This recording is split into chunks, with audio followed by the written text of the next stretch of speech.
Just finished watching Ori no Imouto Season 2, Episode 3, and this was definitely a different take on what we would normally expect from Ori no Imouto.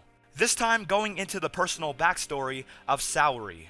And that's more or less the gist. We get to see how Saori became who she is, and the people who influenced her to be that way. She was initially a really shy girl, but that was until her older sister introduced her to her otaku circle. And we get little tastes of what they did, what Saori did, and we witness her growth as a character, both figuratively and literally. But of course, we all know that life is not all hunky-dory, and eventually it takes its toll and leads to the circle's subsequent downfall. Cause life just has to go on, and this leads into the present, taking what she's experienced and learned, and using that for her own circle.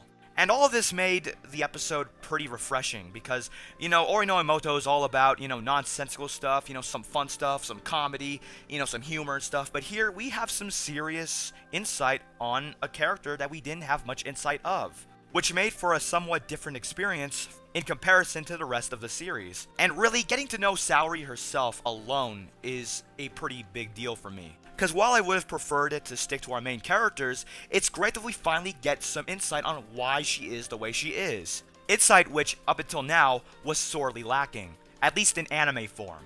And really, it's good that we get a down-to-earth story in a show that isn't exactly down-to-earth. That isn't to say that it's devoid of humor. Hell no!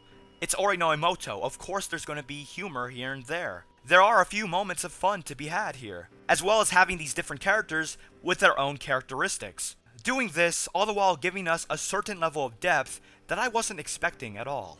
Did it get in the way of the meat of the show? In a matter of speaking. This episode was a bit detour-ish, and it's a refreshing detour nonetheless, and it's a detour that involves a character that we didn't get to know aside from what was there already. Bottom line, episode 3 was good, though if you are expecting super incredible fun times that would normally come out of Ori no Imouto, you'll be disappointed. But if you want a good episode that feels refreshing, insightfully engaging, and ultimately different, then Ori no Imouto Season 2 Episode 3 is for you. Now, no doubt that this is a one-time deal, and we're going to go back to the regular programming next episode. But on its own, I like this episode.